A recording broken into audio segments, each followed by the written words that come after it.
سفید تھے. تو اس طرح حضور چٹے نہیں تھے، سفید نہیں تھے. یہ اس قسم کی سفیدی تو کشش نہیں ہوتی. ولا بالآدم ہے، اور گندم کو بالکل صرف گندم کی طرح آپ کا رنگ ہو، یہ بھی نہیں تھا. یعنی شدید گندم کا رنگ ہو، ایسا نہیں تھا. زیادہ برونش بھی نہیں تھا. ہاں، یہ بھی نہیں تھا حضور اکرم. اب یہ یعنی حضور کا جو سفیدی تھی نا، اس میں سرخی ملی ہوئی تھی، سرخی ہلکی سرخی، اور کشش ہوتی ہے. مراحت الگ ہوتی ہے، کلر بتا ہے. مراحت تو ایسی تھی کہ دیکھنے والا آدمی کہتا تھا کہ نظر اٹھائی. مراحت اس کشش کو کہتے ہیں. وہ سیاہ رنگ میں بھی ہوتی ہے. بعض لوگ سیاہ رنگ کے ہوتے ہیں لیکن دل کرتا ہے کہ ان کے چہرے کو دیکھتا رہے. اور پھر ایک کشش روحانی اور ذوقی ہوتی ہے. وہ مشائخ میں ہوتی ہے. جو بڑے بڑے مشائخ ہوتے ہیں ان کے مرید ان کا دعا صاف کر رہے ہوتے ہیں، پھر بات کو ہم نے دیکھا، ان کو نفرت نہیں آتی. وہ ایک کشش ہوتی ہے جو ذوقی ہوتی ہے. وہ ذوق سے پتہ چلتا ہے، ایسے نہیں چلتا. اور رسول کریم صلی اللہ علیہ وسلم کی کثرت تھی، وہ ذوقی تھی، اتنی ذوقی تھی کہ انسان یعنی حیران ہوتا تھا کہ اللہ آپ سے جدا ہونا اپنے لیے موت سمجھتا ہے. جس قسم کی کوشش روتے تھے صحابہ، باہر جاتے تھے. اسی لیے ایک صحابی کا کیا نام تھا، اس نے کہا سرکار کے ساتھ کر یا رب العالمین، میں نے میری آنکھیں اس لیے تھی کہ سرکار کو میں زیارت کرتا تھا، دیکھا کرتا تھا. اب سرکار کا وصال ہو گیا، وہ زمین کے نیچے چلے گئے، تو مجھے اب آنکھوں کی ضرورت نہیں ہے، نہ بھی نہ ہو. اللہ تعالیٰ نے ایمان دیا. بات ہوگا. اس نے کہا ٹھیک ہے، تمہاری آنکھیں رسول اللہ کے لیے تھیں. تو صبح سے آتا تھا، شام کو واپس جاتا، صرف حضور کو دیکھ کر اور کوئی کام نہیں. وہی جو ہنسی خوشی والی بات بھی کرتا تھا وہی ہے. نہیں وہ یہ سرکار کی اتنی کشش تھی. اور بدبخت ہیں وہ کافر جن نے حضور کو پتھر مارے اور سب کچھ کیا، پتہ نہیں. بس وہ یہ ہوتا ہے کہ ختم اللہ علیہ قلوبہم، جب دل کے اوپر مہر لگ جائے تو پھر کشش وغیرہ کچھ بھی نہیں ہوتی، پر کے نفرت آتی ہے. اللہ کی شان، چلو ساری شانیں اللہ کی. ویسا بالجادل کھاتا تھے. اب بالوں کے متعلق آپ کا بال کیسے تھے؟ نہیں تھے بہت گھنگھرالے بالوں والے. جاد کو کہتے ہیں گھنگھریالے بال، جیسے کہ گول گول ہوتے ہیں. اور قطت کہتے ہیں شدید، بہت زیادہ گھنگھرالے بال نہیں تھے. بلا بھی سبا تھے، اور بالکل مرسل بھی نہیں تھے، بالکل سیدھے لٹکے ہوئے ایسے بھی نہیں تھے، ہلکے گھنگھریالے. واسع اللہ علی راس 40 سنۃ، اللہ تعالیٰ نے آپ کو موجود فرمایا 40 سال کی عمر پر.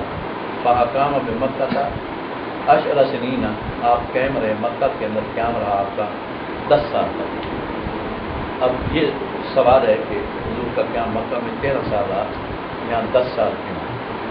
تو اختلاف ہے روایات کا. تو ایسا ہوتا ہے کہ کچھ لوگ ایسا کرتے ہیں کہ جو اوپر کسر ہوتا ہے نا، 10 اور 20 کے درمیان جو اعداد ہیں ان کو کسر دیتے ہیں، اس کو گرا دیتے ہیں. 13 کو گرا دیا، 10 نکل دیا. 16 اور 20 کر دیجیے، اور 14 اور 10 اوپر یا نیچے یعنی عشرہ کر دیتے ہیں یا 20 کر دیتے ہیں. اس لیے 13 کو انہوں نے گرا دیا. بالمدینہ 10 سنین، اور مدینہ منورہ میں 10 سال ہے. 13 اور 10 سال 23 سال ہوتے ہیں. تو حضور صلی اللہ علیہ وسلم کی نبوت کا جو عرصہ ہے تقریباً وہ 30 عرصہ. توفاہ اللہ علی راس 60 سنۃ، آپ کو اللہ نے وفات دی جس وقت آپ کو عمر مبارک 60 سال کی. یہ 60 سال اسی بنیاد پر کہا جو پہلے مکہ میں 10 سال ہوئی. 10 سال شمسی پاتھر صاحب بنتے ہیں جیسے بنتے ہیں. ولیسا فی راس ہی ولحیتی 20 شعرۃ بیضاء، آپ کی سر مبارک اور داڑھی مبارک کے اندر 20 کے قریب بال سفید بھی نہیں تھے، یعنی 20 سے کم تھے، 20 سے زیادہ نہیں تھے. اور ایک روایت میں صفت بیان کرتے ہیں حضرت انس جو حضور کے خادم تھے اور ہمیشہ حضور کے ساتھ رہتے تھے.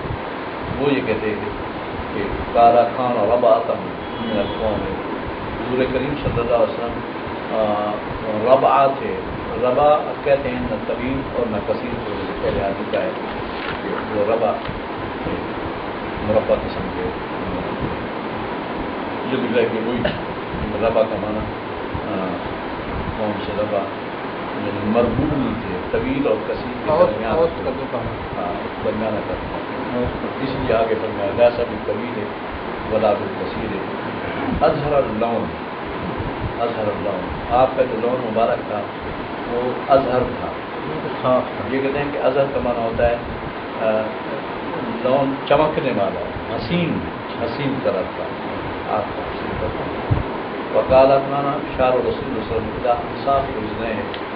تو حضرت انس نے کہا کہ کے بالوں کا یہ تھا لمبائی میں قانون کے نصف تک. یہ جو کان ہے آپ کی زلف مبارک قانون کے نصف تک. ایک روایت ہے بین وزنا ہے وہ آتے کی آپ کی جو زلف مبارک تھیں کانوں کے اور جو گردن ہے اس کے درمیان تھی جو کانوں سے نیچے تھی یہ تھی. تو 3 قسم کی روایتیں آئیں گی. تو یہ کہہ رہے ہیں کہ سرکار دو عالم صلی اللہ علیہ وسلم کبھی کبھی حجامت بنواتے تھے تو بال کٹواتے تھے. تو بال جب کٹواتے تھے تو اوپر ہو جاتے تھے, جب چھوڑ دیتے تھے کئی دن تک تو پھر لمبے ہو جاتے تھے. تو کبھی لمبے ہو جاتے تھے, کبھی کانوں تک ہوتے تھے, درمیان تک, کبھی یہ لو تک ہوتے تھے, کبھی گردن تک آ جاتے تھے زلفیں. ہاں ایک اس قسم کے. بخاری کی روایت ہے کالا کانا زخم الراس والقدم میں سرکار عالم صلی اللہ علیہ وسلم جو تھے آپ کا سر مبارک بڑا تھا, زخم چھوٹا سر نہیں. بڑا سر آدمیوں کے اندر محبوب ہوتا ہے اور دماغ میں زیادہ سمجھ آتا ہے. والقدم میں آپ کے قدم بھی بڑے تھے. بڑے کا معنی یعنی مضبوط تھے اور کھلے تھے. لم ارا بازا ہو بڑا قبل اور مشل ہو, میں نے ان کے بعد اور اس سے پہلے اس کا بھی سمجھ. وکانا سب کفیں اور آپ کھلی کفوں والے تھے. آپ کا جو کف تھے پتلی نہیں تھی بلکہ کھلی تھی. اور ایک اور بیت میں کہنا شاشن القدمین والکفین, آپ جو تھے قدمین اور کفین آپ کے موٹے تھے تو یعنی مضبوط تھے. مضبوط کف مبارک بھی تھی اور قدم مبارک بھی مضبوط تھے. ہم نے جو مضبوط کف دیکھا نا محمد بن علوی رحمۃ اللہ علیہ کے فوت ہو گئے. وہ ایک بریلوی عالم تھے جو مکہ پاک میں تھے. علوی ایک خاندان ہے, مالکی تھے اور حرم پاک میں وہ ہمیشہ درس دیتے تھے اور یہ سارے سعودی کے خلاف تھے. میں جب شروع میں حج پر گیا تو ایک کتاب تقسیم ہو رہی تھی جس کا نام تھا دیوار مالکی, جنگ مالکی کے ساتھ. تو اس کے ابتدا میں انہوں نے وہ اہل سنت جماعت کے تھے اور میلاد مناتے تھے اور سارے کام کرتے تھے. اور انڈونیشیا کی اکثریت لوگوں کی ان کی مرید تھی اور انہیں اجازت تھی کہ وہ حرم پاک میں کعبہ کے قریب یا مسجد نبی میں وہ دست دے سکتے تھے. باقی جو بندی تھے سارے, لیکن ان کو اجازت تھی باوجود اس کے کہ سارے علماء مخالف تھے. اس لیے کہ جو وزیر تیل تھا سر کی جمانی وہ ان کا مرید تھا. اور جب جلسہ ہوتا تھا ہر سال 2 جلسے یا 3 جلسے کراتے ہیں وہ سعودی حکومت خود کراتی ہے. اور جو وقت کا وزیر اعظم جو بادشاہ ہوتا ہے وہ بھی آتا ہے تو سارے علماء جاتے تھے تو وہ ذرا اور بادشاہ صاحب بیٹھے رہتے تھے. لیکن جب علمی مالکی سب جاتے تھے تو وہ سارے کھڑے ہو جاتے تھے. حکومت بہت عزت کرتی تھی اور یہ چمچے مولوی سارے اس سے جلتے تھے وہ لکھتے تھے. تو اس کو اس کتاب میں میرے پاس پتہ نہیں گم ہو جاتی کتاب میں لے آیا تو وہ تھی حوار مالکی میں ابتدا کے اندر انہوں نے بددیانتی کرتے ہوئے یہ ثابت کرنے کی کوشش کی کہ مصر میں ایک تحریک چل رہی ہے. اس کا نام لکھا ہوا تھا نہ کوئی اور تھی, اس کا نام لکھا تھا وہ شیعوں کی تحریک ہے اور وہ شیعہ اس کی پشت پر وہ چاہتے یہ کہ سعودی حکومت کو ختم کیا جائے. اور یہ جو علمی مالکی ہے یہ ایجنٹ ہے اس تنظیم کا. یہ جو بندیوں نے حوار مالکی وہاں کی جو سعودی مولوی انہوں نے یہ اس طرح کیا تھا کہ حکومت مخالف ہو جائے, کیونکہ حکومت اپنے اقتدار کے لیے سب کچھ کرنے کے لیے تیار ہوتی ہے. اگر ان کو کہتے ہیں یہ قیام کرتے ہیں, میلاد مناتے ہیں, 11ویں کرتے ہیں تو وہ کہتے ہیں کہ کیا ہے مذہبی کرتے رہے کوئی حرج ہے. تو وہ اس طرح انہوں نے ثابت کرنا چاہا تھا، لیکن پھر اس کے خلاف وہ کتابیں تھی وہی تھی، انہوں نے پھر ان کے خلاف کتابیں لی ابھی بات کرانا پڑتا ہے۔ ان کی ساتھ ہماری ملاقات سب سے پہلے منہاج القرآن میں ہوئی، پروفیسر صاحب کی تعارف تھا ان کے ساتھ، اور وہ پروفیسر صاحب ان کے پاس جاتے تھے اور آتے تھے واپس آتے تھے، تو انہوں نے دعوت دی تھی لاہور، وہ تشریف لائے تھے۔ جب جلسہ میں آئے تھے تو سارے علماء کھڑے ہو کر استقبال کر رہے تھے، ایک لائن میں سیٹنگ کر دی قاضی صاحب نے، قاضی صاحب ان کے ساتھ ساتھ چل رہے تھے اور علماء ایک لائن میں کھڑے تھے اور ہر ایک سے ہاتھ ملا رہے تھے۔ میرے ساتھ جب ہاتھ ملایا تو انہوں نے کہا آج مفتی محمد رفیع حسانی اور بھی لفظ آگے پیچھے کہا، تو اس نے کہا الحمدللہ انا ایضا حسنی ہوں، میں بھی حسنی ہوں۔ پروفیسر نے فوراً کہا نہ ھذا مولانا حسنی من حیث النسبت وشیخ غلام حسن لیس بالسید۔ نعم، آگے چلے گئے تو پھر آگے جا کر بیٹھے، انہوں نے تقریر کی، سب کچھ کیا، اس وقت ہاتھ ملایا تھا لیکن ہاتھ کی بساطت معلوم نہیں ہوئی تھی۔ اس کے بعد پھر میں عمرے پر گیا اور میرے ساتھ پتہ نہیں کون تھا اس وقت، تو ہم نے منہاج القرآن کی ایک آدمی سے رابطہ کر کے ان کے آستانے پر گئے، تو بہت بڑا محل تھا، حال تھا، کمرہ بنا ہوا تھا، نیچے سبز قالین بچھا ہوا تھا، بہت خوبصورت قالین بچھا ہوا تھا، اور وہ درس حدیث دے رہے تھے، اور درس حدیث دے رہے تھے جس جگہ بیٹھے ہوئے تھے تو نیچے اوپر جو نقشہ بنا ہوا تھا پیچھے دیوار کے اوپر گنبد خضرا تھا، اور انڈونیشیا کے اور سوڈانی بڑے بڑے لوگ جو تھے، اتنی بڑی داڑھی والے کالے رنگ کے اور بڑے، اور وہ سامعین میں سے تھے، تقریباً 400-500 آدمی ہوگا طالب علموں کا جو درس پڑھ رہا تھا۔ میں تھا اور میرے ساتھ یاد نہیں آ رہا، میری ڈائری میں لکھا ہوگا، کوئی دوسرا شخص بھی تھا اور منہاج کا لڑکا بھی تھا، ہم گئے تو پڑھا رہے تھے۔ ان کا طریقہ پڑھانے کا یہ تھا حدیث پاک کا کہ وہ میک جو ہوتا تھا وہ بغیر تار کے ہوتا تھا، تو وہ کہتا ہے یا فلاں ابن فلاں ایک پڑھا تو پڑھ، تو وہ حدیث پڑھتا، وہ ایک حدیث پڑھ لیتا تھا، اس پر وہ عربی میں تقریر فرماتے تھے، عربی میں تقریر فرمانے کے بعد پھر کہتے تھے یا فلاں ابن فلاں، دوسرے تیسرے انت ایک تو وہ پڑھتا، ہم سنتے رہے، ان کے درس میں شریک رہے، اور بڑی روحانیت دنیا بیٹھی تھی، بڑے بڑے داڑھیوں والے اور بڑے شیخ مشائخ تھے سارے، گنبد خضرا کے سائے کے نیچے زبردست۔ اب جب فارغ ہوئے، دعا وغیرہ ہوئی، تو اب ہم وہ دروازے پر ایسے کہیں جانا تھا تو جلدی دروازے پر ایک کرسی رکھی تھی، بوڑھے تھے اور جسیم تھے اچھے خاصے، تو وہ کرسی پر بیٹھے تو میرا تعارف کرنا والا منہاج القرآن کا جو آدمی تھا اس نے آگے کرتا کہا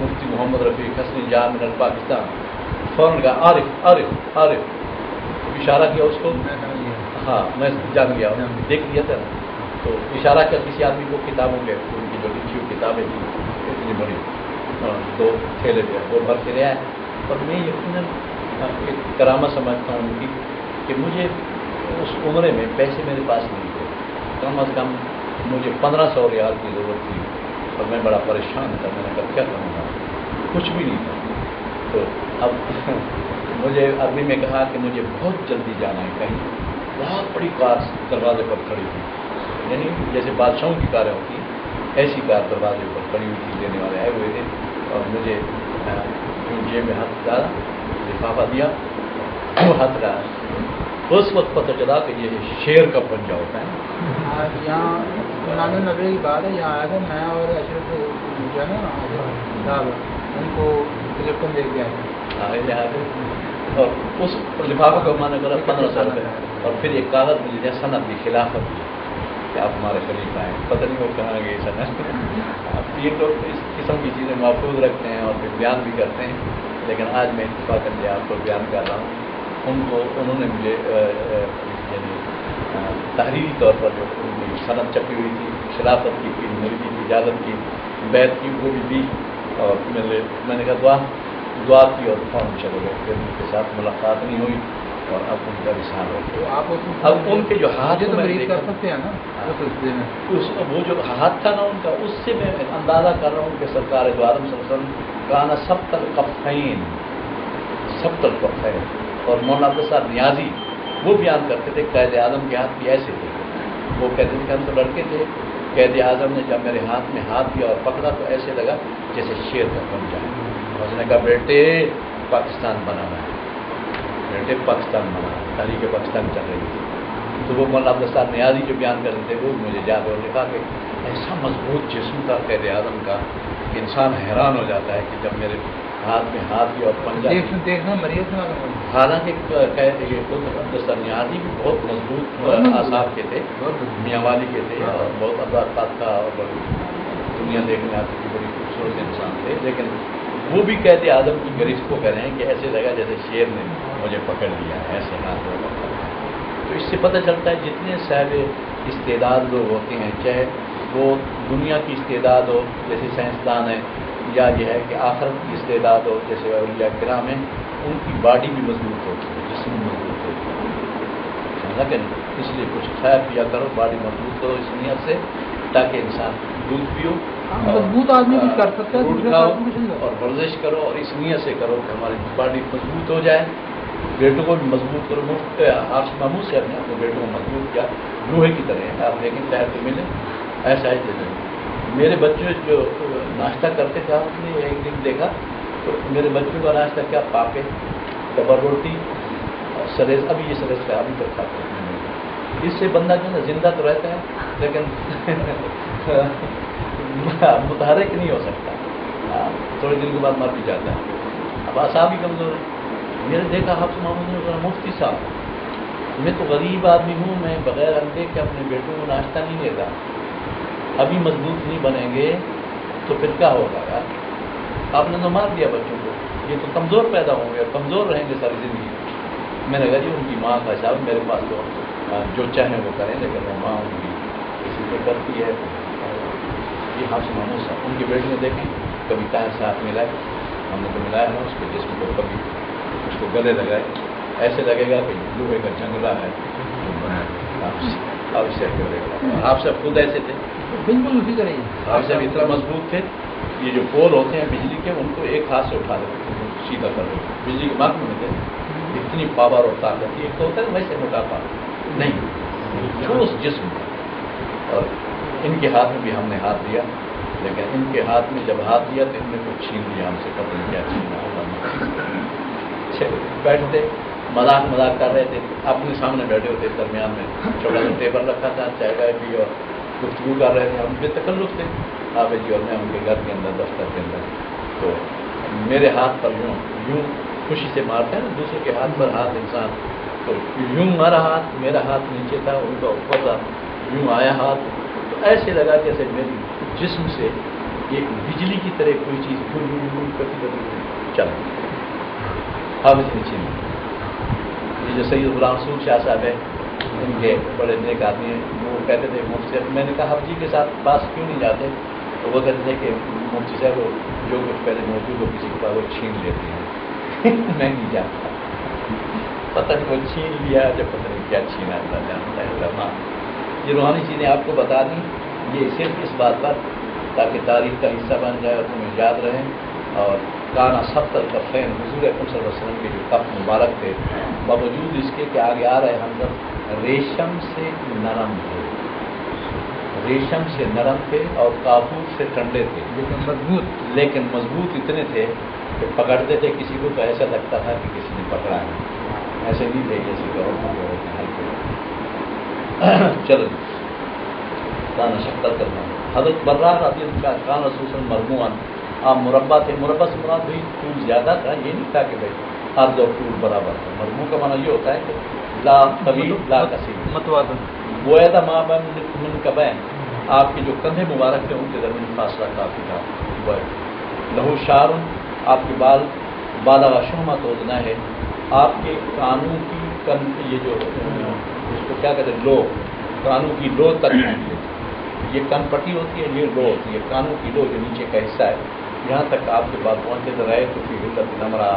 میں برا کہتے ہیں میں نے سرخ حلے میں حضور کو دیکھا. اس پر یہ سوال ہے کہ سرخ کپڑے پہننا تو مکروہ ہے, تو حضور نے کیوں پہنے ہوئے تھے؟ یہ جواب دے رہے ہیں کہ اس سے مراد دھاریاں ہیں سرخ.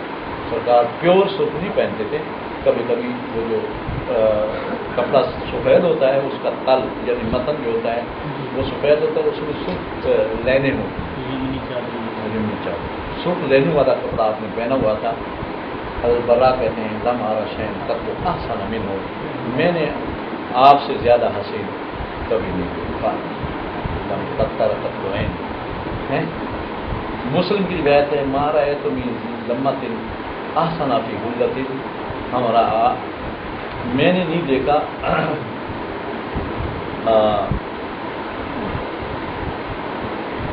خوبصورت بالوں والا. سر کے جو بال ہوتے ہیں ان کی کئی صفتیں، ایک ہوتی ہے لمہ، ایک ہوتا ہے جمع.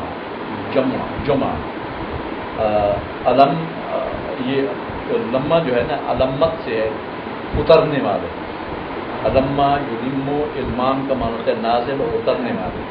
تو لمہ سے مراد بال مبارک ہیں. میں نے نہیں دیکھا کوئی صاحب بالوں والا تو آسان ہو سرخ حلے میں اور خوش لباب میں رسول کریم صلی اللہ علیہ وسلم سے اس کے بعد خوبصورت ہوں. اس کے بعد یضرب من کبین مارتے تھے دونوں کندھوں کے درمیان. وہی بات وعدہ مامن دونوں کندھوں کے درمیان بہت فاصلہ تھا. جیسا بھی قبیلے بلا من کثیر.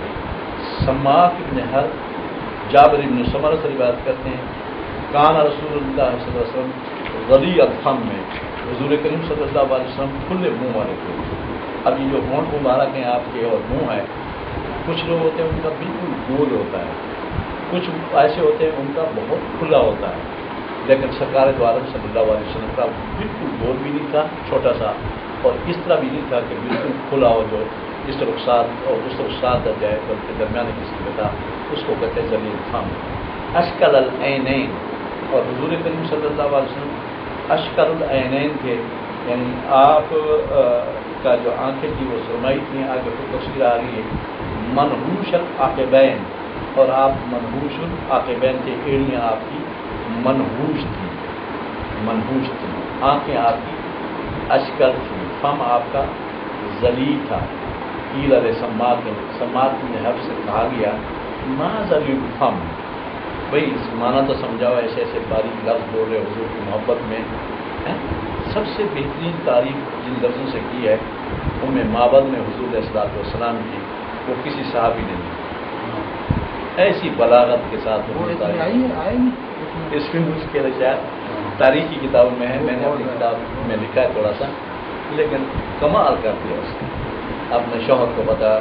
ابو معبد جب آیا تو انہوں نے کہا کون آیا تھا، سارا بتایا. تو کون آیا تھا جب بولا تو شروع ہوئی معبد. کتنی پیارے لفظ ہیں اور اتنا خوبصورت تبصرہ ہے، انسان حیران ہوتا ہے کیسی اس نے. بڑی کوئی پھنسی اور بڑی عورت تھی اور بڑی سخی تھی. راستے پر بیٹھی رہتی تھی، کوئی مہمان آئے جائے تو اس کو کھانا کھلانا. جس دن حضور آئے تو اس دن کچھ بھی نہیں. راستے پر بیٹھی رہتی تھی لیکن اس دن کچھ بھی تھا، نہ دودھ تھا نہ کھانا تھا. حضور کو بھوک لگی ہوئی تھی. انہوں نے فرمایا کہ جاؤ صدیق ان سے پوچھے کچھ ہے. انہوں نے کہا کچھ بھی نہیں. دودھ ہے؟ دودھ بھی نہیں ہے. فرمایا کہ یہ بکری بیٹھی ہوئی ہے تو یہ دودھ والی نہیں ہے. انہوں نے کہا جی یہ تو ابھی حاملہ ہی نہیں ہے، یعنی کنواری ہے ابھی، اس کا تو دودھ ہے ہی نہیں.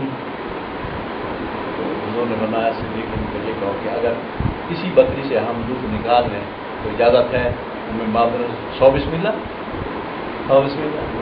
سرکار نے اس بکری کو اٹھایا، تھوڑا سا صاف کیا، جھاڑا، پستانوں کو ہاتھ لگایا تو ایسے لگا جیسے کہ نہریں دودھ کی بہنے لگی. ایک برتن بھرا، دوسرا بھرا، تیسرا بھرا، 100 برتن بھر دیے. حیران پڑی یہ کون شخص ہے. شکل بھی دیکھ رہی ہے، انگلیاں بھی دیکھ رہی ہے، کرامت پر اور معجزے بھی دیکھ رہی ہے. اب حضور تشریف لے گئے. اس کے بعد ان کا شوہر آ گیا بکری چرانے سے کہ یہ برتن سارے دودھ کے بھرے ہوئے ہیں، یہ کیا ہوا؟ انہوں نے کہا کہ ایک شخص آیا تھا. وہ کیسا تھا؟ بس پھر اس نے ادب پلٹا. اس کی آنکھیں ایسی تھیں، اس کا کان ایسے تھے، اس کا سر ایسا تھا، اس کا چہرہ ایسا تھا، اس کی کشش ایسی تھی. جب بات کرتے تھے تو اس طرح کرتے تھے، جب خاموش ہوتے تھے تو اس طرح ہوتے تھے. اتنا پیارا تبصرہ کیا حضور کی ذات پر کہ انسان کہتا ہے کہ پڑھتا رہتا ہے. تو چلو شاید اس میں آئے، لیکن اس اباب میں تو نہیں آئے، لیکن مشکل. انہوں نے کہا اشکر العین کیا ہوتا ہے؟ عظیم الفضل. انہوں نے کہا اشکل طویل و شکلین، اشکل العین سے کہتے ہیں کہ جب یہ جو آنکھ کا یہ حلقہ ہے تھوڑا لمبا ہو، لیکن یہ کہیں کہ یہ طویل و شکل عین جو اس نے معنی کیا نا سماعت کے لیے، سماعت نے کیا، یہ صحیح نہیں کیا طویل و شکل عین۔ قاضی ایاز نے کہا کہ اشکل العین کا معنی یہ ٹھیک نہیں ہے، بلکہ جس پر علماء متفق ہے وہ ہے شکلہ کہتے ہیں حمرت فی بیاس، سرکار کی آنکھیں میں دھاریاں تھیں سرخ، سفیدی کے اندر دھاریاں ہوتی ہیں بعض لوگوں کے، تو سفیدی حضور کی آنکھیں ویسے لمبی تھیں بنسبت خوبصورت تھی، لیکن اس کے اندر سرخ ڈورے تھے، سرخ ڈورے تھے، اس کو کہتے ہیں اشکل قاضی ایاز ہوتا ہے۔ انہوں نے جو شک عین کا کہا کہ آنکھ کا جو یہ شک ہے، یہ جگہ آنکھ جمی ہوئی ہے، یہ بڑا لمبا تھا، یہ معنی صحیح نہیں ہے، بلکہ یہ ہے کہ آپ کی آنکھوں میں ڈورے تھے، سرخی کے جو ڈورے ہوتے ہیں سرخ اور سفیدی پر آ جاتے ہیں، وہ آنکھ بہت خوبصورت ہوتی ہے، بہت پیاری ہوتی ہے۔ اشکل ہے ایلا ما منحوش العاقبین، اس نے پوچھا حضرت آپ نے کہا عاقبین ان کے منحوش کارا قلیل اللحم العقل، ایڑیوں کا جو گوشت تھا وہ تھوڑا تھا، موٹی ایڑیاں نہیں تھیں، پتلی ایڑیاں تھیں، یہ معنی۔ ابو طفیل کہتے ہیں میں نے رسول کریم صلی اللہ علیہ وسلم دیکھا کانا ابیضا ملیحا مقصدا، سفید تھے اور نمکین، ملیحا ملاحت والے تھے، پرکشش تھے، پرکشش تھے۔ حضور نے فرمایا اخی یوسف صبیح وانا ملیح، یوسف علیہ السلام سبھی تھے سفید، انا ملیح ہوں، میں پرکشش ہوں، میرا چہرہ پرکشش ہے۔ وہ ملی تھے مقصدن، مقصدن وہ مختصر، نہ طویل تھے نہ کثیر تھے۔ حضرت ثابت بنانی کہتے ہیں، حضرت ثابت بنانی یہ وہ بزرگ ہے جس کا میں قصہ بیان کرتا رہا ہوں، تابعی ہیں، اہل بصرہ سے ہیں، بہت نیک ہیں۔ حضرت انس کے جو شاگرد تھے جنہوں نے کہا تھا کہ یا رب العالمین اگر قبر میں نماز پڑھنے کی سہولت حاصل ہو تو مجھے وہی سہولت ہے۔ تو پھر کسی نے خواب میں دیکھا تو کہا کہ اللہ نے میری دعا قبول کر لی، سارا دن رات قبر میں نماز پڑھتا رہتا ہوں، ثابت بنا۔ سہیلا انس ان خضاب رسول اللہ صلی اللہ علیہ وسلم، انس سے پوچھا گیا کیا حضور اپنے سفید بالوں کو خضاب لگاتے تھے؟ قالا، انہوں نے کہا انہم لم ما یحسب، نہیں پہنچے تھے اس حالت کو جو خضاب کرتے ہیں۔ آپ نے اس لیے لو شیتو یا شیتا، لو شیتو اور عہدہ شمتاتی ہی فی لیتی، لو شیتو، اگر میں چاہوں تو گنوں آپ کے سفید بالوں کو، شمتات کہتے ہیں سفید بالوں کو، آپ کی داڑھی کے اندر ایک اور روایت ہے اس میں لو شیتو ان عہدہ شمتات کنہ فی راسی، جو راس میں تھے، جہاں لے جائے وہاں راس میں تھے، حال تو میں کر لوں گا۔ یا یوں ہے یا شاگرد کو کہہ رہے ہیں کہ اگر تو گرنا چاہے تو گر لے گا، مطلب تھوڑے سے بات سر میں بھی داڑھی، مسلم کی روایت میں ہے کہ نما خان بیاض بھی ان فقط ہی، حضور کی جو سفید بال تھے تھوڑے سے، وہ بھی آپ کی داڑھی کے ان فقط ہی کے اندر تھے، ان فقط ہی یہ بال ہوتی ہے، یہ پہلے سفید ہوتے ہیں، یہی پہلے سفید ہے۔ یہ جو ہے نا یہ جگہ اس کو کاٹنا منع ہے، کچھ لوگ وہاں بالکل صاف کر، یہ بھی داڑھی کا حصہ ہوتا ہے، ان فقط ایک فقہا نے لکھا۔ تو یہ جو جگہ ہے نا اس کو، اس کے اندر سفید بال تھے، وفی صدغین، صدغین کہتے ہیں یہ جگہ، کانوں کے ساتھ برابر یہ جگہ، اوپر کی جگہ یہ جگہ، اس میں سفید کے بال تھے، وفی راس سے قابضن، اور سر کے اندر بھی کچھ کریں۔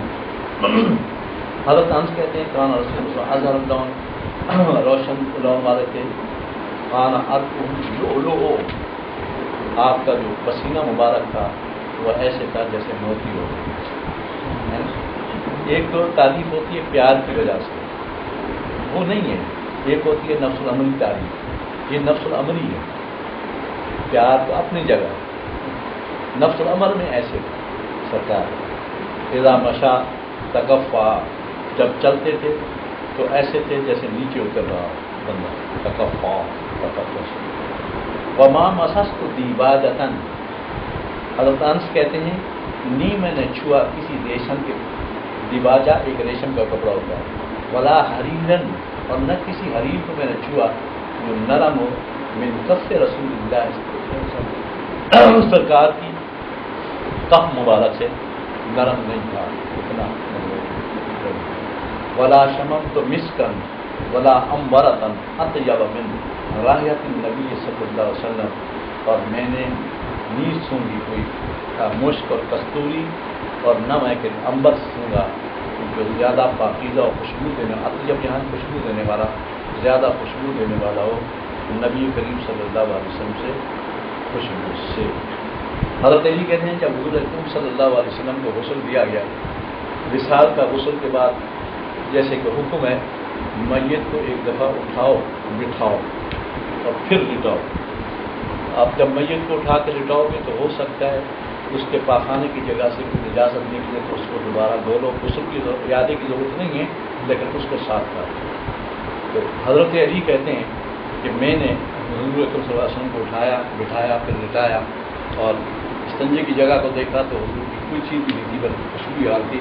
تو ان کا یہ تبصرہ تھا، کہتا ہے یا رسول اللہ طبت حیا ممیتا، اے خوشبو والے نبی، زندہ تھے تو آپ کی خوشبو ہوتی تھی اور فوت ہوئے تو آپ کی جسم سے خوشبو آ رہی تھی.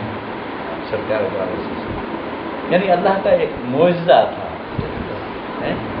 کتنے بدقسمت ہیں ہم لوگ، زیارت نہیں کر سکے. تو اللہ معاف دے، ہمارے پتہ نہیں کس زمانے میں کیوں پیدا کیا گیا. حضرت ام سلیم کہتی ہیں، حضرت ام سلیم ان نبی صلی اللہ علیہ وسلم کا نجاتی ہے، حضور کریم صلی اللہ علیہ وسلم ان کے پاس آتے تھے تو یقین و انتہا ان کے پاس قیلولہ کرتے تھے. دوپہر کا سونا اس کو قیلولہ کہتے ہیں.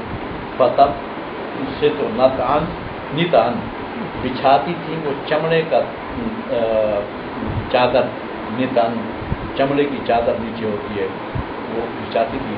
تو یقین و رہے حضور اکرم صلی اللہ علیہ وسلم اس پر قیلولہ فرماتے تھے. وکانا کثیر العرق کے، اور تھے حضور اکرم صلی اللہ علیہ وسلم بہت پسینے والے، آپ کو پسینہ بہت آتا تھا. فکانا تجم و عرقہ، پھر کیا کرتی تھی وہ چمڑا ہوتا تھا وہ تو پی نہیں سکتا اس پسینے کو، اس میں جمع ہو جاتا تھا تو وہ اس کو جمع کرتی تھی. فتاج آلو ففٹی میں اس کو کرتی تھی خوشبو کے اندر. فقال نبی صلی اللہ علیہ وسلم، حضور نے فرمایا یا ام سلیم، اے ام سلیم ما ھذا، یہ کیا ہے؟ کارت الکو کا، یا رسول اللہ آپ کا پسینہ ہے. نجعلہ فی طیبنا، ہم کرتی ہیں اس کو اپنی خوشبو کے اندر. وہو من اطیب الطیب، اور یہ خوشبو میں سے سب سے بہت بڑی خوشبو ہوتی ہے. ایک روایت میں انہوں نے عرض کیا یا رسول اللہ نرجو برکتہ لصبیاننا، ہم برکت کا ارادہ کرتی ہیں اپنے بچوں کے لیے آپ کے پسینے سے. قال اصبت، آپ نے فرمایا بالکل ٹھیک ہے، برکت حاصل کرو، اور برکت حاصل کرنے کی نیت سے اس کو استعمال کرنا بالکل جائز ہے اور اس میں کوئی خرابی نہیں ہے. ٹھیک ہے. اب ایک تحقیق جو ملا علی قاری کہتے ہیں کہ میں نے کی ہے اور کسی اور نے نہیں کی ہے، یہ ام سلیم کے پاس جو حضور جا کر سویا کرتے تھے خلوت میں، تو کیا یہ ان کے لیے جائز تھا؟ کیا آپ کی محرم تھی یا اجنبیہ تھی؟ آپ جا کر سو، اگر اجنبیہ تھی تو حضور کیسے جا کر ان کے پاس قیلولہ کرتے تھے؟ شرم تو جائز نہیں ہے کہ اجنبیہ کے بعد جا کر خلوت میں سوئیں. پہلے یہ پتہ ہونا چاہیے آپ کو کہ یہ جو ام سلیم ہے کون؟ یہ حضرت انس کی ماں. حضرت انس کا جو شوہر تھا پہلا، اس کا نام تھا مالک، وہ شرک میں قتل ہو گیا. مالک ابن ندر، اس لیے ہم ہمیشہ کہتے ہیں انس بن مالک. انس پیدا ہو گیا. پھر ابو طلحہ انصاری، یہ مدینے کے تھے، اور ام سلیم بھی مدینے کی تھی. ندا کس طرح لکھتے ہیں؟ جی، دال نون ضاد، نون ضاد، نون دوال، نون ضاد را، نون دوال رے را، را، ندر. نظر. ان کے والد کا نام تھا مالک ابن ندر. حضرت انس کا مالک چھوٹے سے تھے تو وہ قتل کر دیا گیا مشرک، شرک کی صورت میں. یہ مدینے کے تھے لوگ، یہ شام میں تقریباً. اچھا قتل ہو گئے. تو اب حضرت میں سلیم کو نکاح کا پیغام بھیجا حضرت ابو طلحہ. اس وقت حضرت ابو طلحہ انصاری مشرک تھے، لیکن حضرت ام سلیم مسلمان ہو چکی. سلمہ نہیں، سلیم وہ مسلمان ہو چکی. اس نے کہا کہ میرے ساتھ نکاح کر دو.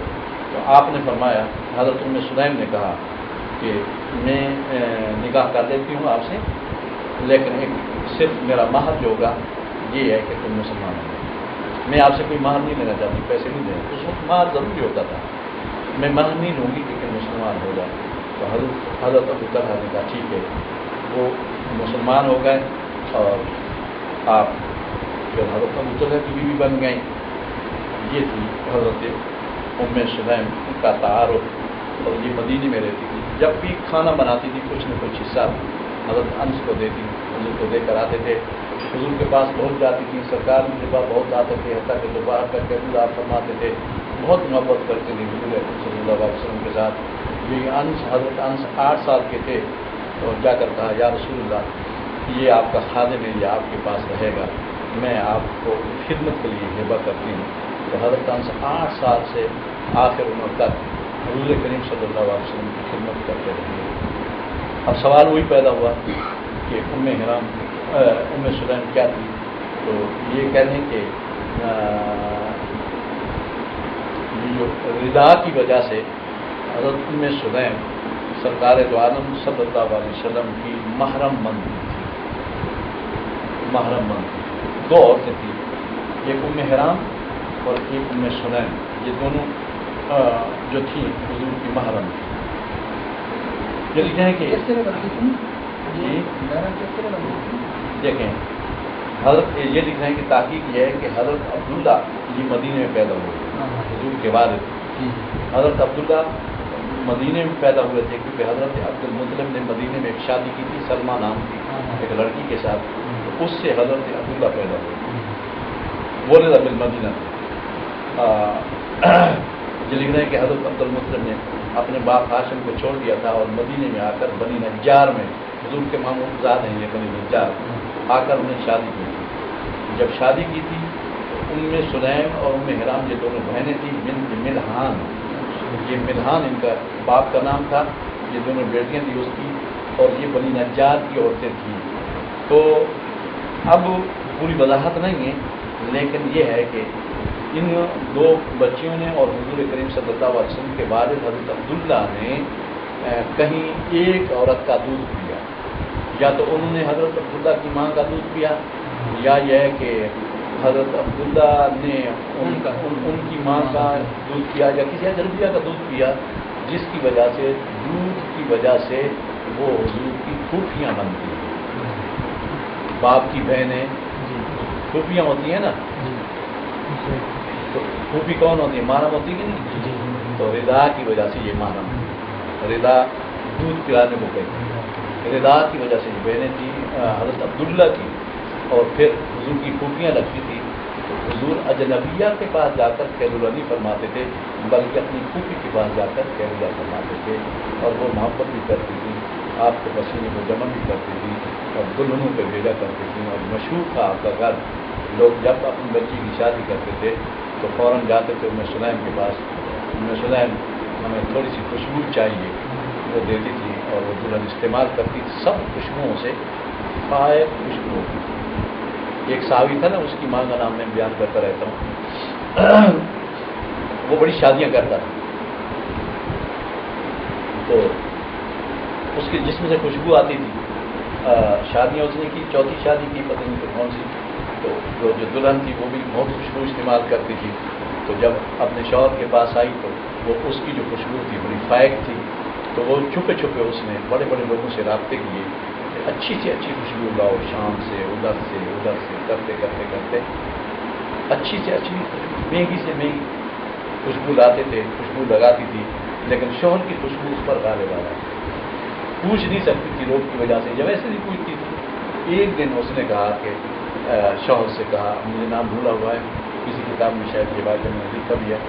تو اس نے کہا کہ شوہر سے کہا کہ میں نے بڑی خوشبوئیں منگائیں لیکن آپ کی خوشبو میری خوشبو پر ہمیشہ غالب آ جاتی ہے. آپ یہ کہاں سے خوشبو لاتے ہیں تاکہ میں بھی وہاں سے منگواؤں؟ انہوں نے کہا میں تو خوشبو استعمال ہی نہیں کرتا. مگر پھر خوشبو کیوں آتی ہے؟ انہوں نے کہا بات یہ تھی کہ میرے جسم میں چھوٹا سا بچہ تھا، میرے جسم کے اوپر دانے نکل آئے. میری ماں نے مجھے اٹھایا, سرکار دو عالم صلی اللہ علیہ وسلم کی بارگاہ میں حاضر ہوئی اور فرمایا یا رسول اللہ میرے بیٹے کے جسم کے اوپر دانے نکلے ہیں, آپ کرم فرمائیں. تو سرکار دو عالم صلی اللہ علیہ وسلم نے اپنا دست مبارک سارے جسم کے اوپر یوں کیا, دانے غائب ہو گئے. اور اس دن سے میرے جسم سے آٹومیٹک خوشبو آتی ہے, میں خوشبو استعمال نہیں کرتا. یہ تھا سرکار دو عالم صلی اللہ علیہ وسلم. میں نے کہا نا ابھی اللہ نے حضور پر اتممت علیکم نعمتی, میں نے اپنی نعمتیں, اتمام کہتے ہیں انتہائی آخری حد تک جو نعمتیں دیں, خوشبو کی بھی آخری حد آپ کو دے دی, علم کی بھی آخری حد دے دی, قدرت کی بھی. اتممت علیکم نعمتی, میں نے اپنی نعمتیں تمام کر دی آپ کے اوپر. حیران ہوتا ہے انسان سرکار دو عالم صلی اللہ علیہ وسلم کی تعریف پڑھ کر, کہتا ہے کہ انسان کیا ہے, لیکن پھر بھی اب رسول یاد رکھو انی اللہ ہو کر نکلیں گے, ایسا نہیں ہے تو انی اب کہہ کے نکلیں گے. چلو, حضرت جابر بن سمرہ کہتے ہیں کہ صلیت مع رسول اللہ صلاۃ الاولیٰ, میں نے سب سے پہلی نماز حضور کے ساتھ پڑھی. ثم خرج الی اہلہ, پھر آپ چلے گئے اپنے اہل خانہ میں. فخرجت معه, اور میں بھی آپ سے رہا. فاستقبال والدان, اور آپ کا استقبال کیا بچوں نے. بلدان جمع کا صیغہ ہے. وجعل یمسح خد احدہم واحدا واحدا, ہر ایک کی ایک ایک رخسار کو آپ ہاتھ لگاتے تھے. بچوں کے جو بچے آگے آ جاتے تھے نا, ان کی ایک ایک ہاتھ. وامعانا, لیکن میں کہتے فماسا خد دیا, میری دونوں رخسار پر ادھر بھی ہاتھ لگایا آپ نے, ادھر بھی ہاتھ لگایا. فوجدت لجتی بردن, میں نے آپ کے ہاتھ کی ایک ٹھنڈک محسوس کی. وریحن, اور ریحن, یا ری کانما اخرجا من جونت عطار, گویا کہ نکالا آپ نے اس ہاتھ کو عطار کی اس عطردانی سے. عطار کے پاس ایک عطردانی ہوتے جس میں عطر رکھتے ہیں, وہ اس کو جونا کہتے ہیں. جونا آج کل پتہ نہیں کیا سسٹم ہے, مطلب صندوق ہوتی ہے اس کے اندر, ایسے لگا کہ حضور نے جونا سے اپنا ہاتھ مبارک نکالا. اتنی آپ کے ہاتھ کے اندر خوشبو مبارک تھی. لیکن یہ آ گیا فصل ثانی تک پہنچ گیا. اب انشاءاللہ اگر آپ کل پڑھیں گے بس حضور کی وہ یہ حلیہ مبارک ہے. سیرت تو بہت زیادہ ہے, حلیہ مبارک ہے. حافظ جی محمود سے ہم نے پوچھا آپ نے حضور السلام کو کیسے دیکھا, تو وہ کہتے میں بیان نہیں کر سکتا. تو حافظ جی کو الحمدللہ سرکار نے اصلی صورت بھی دکھائی. وہ بہت مشہور ہے. بعض کو جو زیارت ہوتی ہے وہ تعبیری صورت ہوتی ہے, تعبیری صورت ہوتی ہے. مثال کے طور پر کسی کو آپ زیارت کراتے ہیں تو سفید داڑھی کے ساتھ کراتے ہیں. سفید داڑھی کے ساتھ زیارت کروائیں تو اس کا مقصد یہ ہوتا ہے کہ دیکھنے والا شخص جو ہے وہ نیک آدمی, سادے آدمی, داڑھی سفید. اسی طرح کبھی کالی داڑھی کے ساتھ, کبھی آپ کا چہرہ کچھ قسم کا ہوتا ہے. مختلف قسم کے لوگ ہمارے پاس تو خواب بیان کرتے ہیں, وہ بتاتے ہیں, تو ہم انہیں یہی کہتے ہیں کہ دیکھیں حضور اکرم صلی اللہ علیہ وسلم ایک آئینہ ہے, اس کے اندر چہرہ دیکھا جا سکتا ہے. ہر شخص اپنا باطن اس کے اندر دیکھتا ہے. سرکار کو جس شکل میں دیکھے اسی شکل میں وہ اپنے آپ کو سمجھے میرے اندر کمی ہے یا زیادتی ہے. اب میں نے جب دیکھا حافظ محمود صاحب کی شکل میں, لیکن حافظ محمود صاحب بھی اس وقت بچپن میں لگتے تھے. حافظ صاحب جہاں بیٹھے ہوئے ہیں سفید کپڑے پہنے ہوئے, اور اوپر جو ہے اس وقت نہیں پتہ چلا حافظ صاحب سفید کپڑے پہنے, نوجوانوں کی شکل میں, داڑھی نہیں ہے, داڑھی نہیں ہے, یعنی جیسے بالغ لڑکا ہوتا ہے لیکن ابھی داڑھی نہیں آتی, ایسے ایسے بیٹھے ہوئے ہیں, اوپر سفید کپڑا. اب کسی حال میں بیٹھے ہوئے آپ کے سامنے دو پاسپورٹ پڑے ہیں, ایک میرا اور ایک حافظ محمود صاحب, اور 3 کاغذ پڑے ہیں سادے جیسے ہوتے ہیں نا, یہ بڑے کاغذ رجسٹر کیجیے بھی پڑے, اس پر لکھا ہوا مجھے کچھ نظر نہیں. میں نے رات کو یہ منظر دیکھا, اشارہ ہوا یہ حضور السلام. جب یہ ہوا تو حضور کی ملاقات ہوئی ہر چیز سے, وہ الگ رہتے تھے, ہم الگ رہتے, دو کرتے, میرے ساتھ بچیاں بھی تھیں. تو صبح کوئی تو میں نے کہی یار رات میں نے اس طرح ہوا کہ مجھے حضور السلام کی زیارت ہوئی. اس وقت یہ خیال نہیں آیا کہ حافظ محمود صاحب کی شکل میں, اس مجھے نہیں ہے، بس اتنا ہوا حضور کی زیارت ہوئی، لیکن شکل یہ تھی آپ کی کہ نہایت خوبصورت چہرہ، لیکن داڑھی نہیں ہے، ابھی نوجوانی ہے اور اوپر کپڑا ہے بالغ، لیکن اس طرح کا پشو ہے. تو اس کی تعبیر کیا ہے؟ اور آگے پاسپورٹ پڑے ہیں، اس کی تعبیر کیا ہے؟ حافظ جی نے کہا کہ جو آپ نے جس شکل میں دیکھا اس سے یہ ہے کہ آپ کی روحانیت کی ابتدا ہے، ابھی آپ بچے ہیں. اور باقی جو آگے پاسپورٹ پڑے ہیں سب کچھ، تو کل سے میں کہہ رہا ہوں کہ حضور سے اجازت مانگے تو اجازت مل گئی. پاسپورٹ ہمیں دے دیے ہیں، کاغذ جو کاغذ جو ہیں جو بچیوں اس وقت بچیوں کے پاسپورٹ نہیں ہوتے تھے، ایک فارم ہوتا تھا، تو یہ کاغذ جو تھے یہ بچیوں کے تھے اور ایک پاسپورٹ آپ کا تھا اور ایک پاسپورٹ میرا تھا. آج سے ہم مسجد نبی کے ساتھ ہمارا رابطہ بہت کم ہو جائے گا. قدرتی طور پر ہمارا دل نہیں کہے گا مسجد آنے کو، بازار جائیں گے، بکسے خریدیں گے، تحفے خریدیں گے، یہ کریں کیا بتا رہا ہے. اس کے بعد مجھے خیال آیا، سنتا تھا نا ہر وقت جیسے آتا ہے، تو میں نے کہا وہ شکل تو حافظ محمود کی اسی طرح ہوگی جب بچے تھے. پھر مجھے خیال آیا کہ حضور نے زیارت کری تو حافظ محمود کی شکل. ایک پٹھان آیا افغانستان سے، محمد کے ہم تھے، تو ایک دن میرے پاس آیا اور ہاتھ پاس چومنے لگا. تو میں نے کیا ہوا یار؟ تو کہنے لگا آج رات میں نے حضور السلام کی زیارت کی اسی ممبر کے اوپر، سرکار بیٹھے ہیں لیکن شکل آپ کی، آپ تو بڑے نیک آدمی. نوجوان لڑکا تھا. افغانستان میں جب روس نے حملہ کیا تو لوگوں نے ہجرت کی، ان میں بڑے بڑے نیک لوگ آئے. ایک آدمی آیا تھا وہاں میری مسجد میں، فردوس مسجد میں جمعہ پڑھاتا تھا. جب میں حضور کا نام لیتا تھا اس کی چیخ نکلی جاتی، داڑھی والا تھا، چیخ نکلی جاتی، آنسو جاری، چیخ نکلی جاتی، افغانی تھی. بات میرے ساتھ نہیں کر سکتا تھا، پشتو میں غیر پشتو تھا، لیکن میرے پیچھے نماز پڑھتا تھا. میں نے کبھی بھی امامت نہیں کی، لیکن اس سال امامت کی. امجدیہ والوں نے مجھے اپنے دارالعلوم سے نکال دیا، کہا کہ تم پنجابی ہو لہٰذا تمہاری گنجائش نہیں ہے ہمارے پاس. پھر مجھے اپنے دوستوں نے بھی جگہ نہیں دی، تو پھر مہاجر کیمپ کے جو ہمارے میاں والی کے لوگ ہیں، ہم میاں والی کے تھے پتھر کے، تو انہوں نے کہا کہ ہماری مسجد میں امام کی ضرورت ہے. تو اللہ تعالیٰ مغفرت فرمائے، صوفی محمد خان صاحب تھے، وہ آئے اور انہوں نے ٹرک لے آئے اور مجھے بھی دے گئے، میرے بچوں کو بھی دے گئے، سامان دے گئے. حافظ المجید جس کا تدریس القرآن ہے، ان کا ایک مکان خالی پڑا تھا، اس کو کہا کہ ہم کرایہ دیں گے، اس مکان کے اندر میری رہائش تھی. تو اس سال کیونکہ مجبوری تھی اور میری تدریس ختم ہو گئی تھی، اور حقانی صاحب نے اللہ تعالیٰ کو فرمایا کہ تمہیں اب رہنے کی یہاں کراچی میں کوئی جگہ نہیں ملے گی تو پنجاب چلے جاؤ. میں نے ضد کر لیا، میں نے کہا اب پنجاب نہیں کروں. ویسے میں چلا جاتا لیکن تقریر تھی.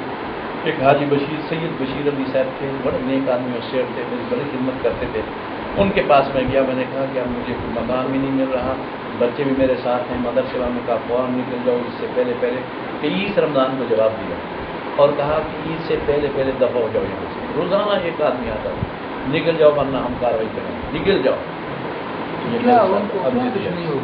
وہ اکاڑی صاحب نے ایک جلسہ کیا گھاس منڈی میں، قاری نواز کی مسجد میں، تمام خطیبوں کو بلایا اور کہا پنجابیوں جاگو، سب جاگو، یہ پجامے والے صاحب نے کہا بات یہ پجامے والے تمہیں استعمال کر رہے ہیں، جاگو، اپنا بندہ بناؤ. یہ نورانی یہ سارے چیز پجامے ہیں. بس لڑائی شروع، پجامہ. اور مجھے اچانک لڑکا آ گیا، آپ کو جواب دیا جاتا ہے. ظلم یہ ہے کہ میرے ساتھ بچے تھے، سوید پیدا ہو چکا، سب کچھ، بیوی تھی، لیکن ابھی نہیں. روزانہ حقانی صاحب آپ جیسے دہشت گردی کے ساتھ، لیجے کے ساتھ آرمانہ ہوتا ہے. اب مولانا غلام نبی صاحب وغیرہ اس کیمرے کو بند کر دو گیا، یہ ساری